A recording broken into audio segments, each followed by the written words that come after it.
በየቤቱ እየዞሩ የተለያዩ ውብ የሆኑ ዜማዎችን እያዜሙ የሚጠይ ማለት ይሄ በየቤቱ እየሄዱ ስጦታ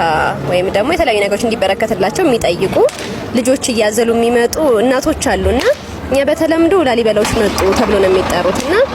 በትክክል ከዚህ ቦታ ነው የሚመጡት ወይስ ከየት አካባቢ ነው የሚመጡትና የሚመጡበት ምክንያት ካለ ስለዚህ ነገር ይሄ እነዚህ የላሊበላ ሰዎች አይደሉም ላሊበላ የሚመጡ ሰዎች አይደሉም እነዚህ የሚገኙት ጎጃም ውስጥ ናቸው ላሊበላ እየዞሩም እንደዚህ የሚያደርጉም እናቶችም የሉም አሸንዳ ከማለት ውጭ ሌላ ነገር የለውም የላሊበላ ትርጓሜው ላሊበላ በተወለደ ጊዜ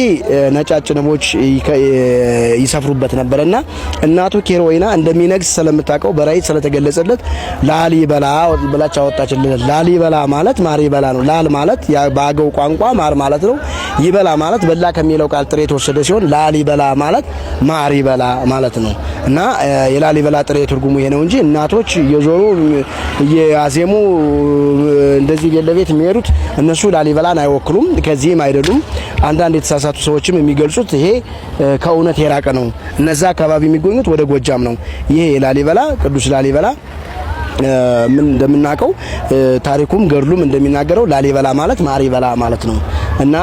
ቋንቋው ይሄን ይመስላል የላሊበላ ትርጓሜው ጥሬ ትርጓሜው ማር ይበላ ለዛ ነው የማር ሀገር ነው የጠጅ ሀገር ነው የሚባለው ከገድሉ ከትርጓሜው ተነስቶ ነው እንጂ ላሊበላ እነዚህ የሚዞሩትን አይወክልም አይደሉምም የተሳሳተ ኢንፎርሜሽን ነው ይዘው የመጡት ማለት ይቻላል እንጂ የላሊበላን ትክክለኛ ቤተክርስቲያኑንም ትርጓሜውንም ለማወቅ በአካል ተገኝተው መጎብኘትም አለባቸው እኛም ያለውን ታሪክ ከገድሉ ከመጽሐፍ ቅዱስ በማጣቀስ እናስረዳቸዋለን እንነግራቸዋለን ይሄን በየነው ማስተላለፍ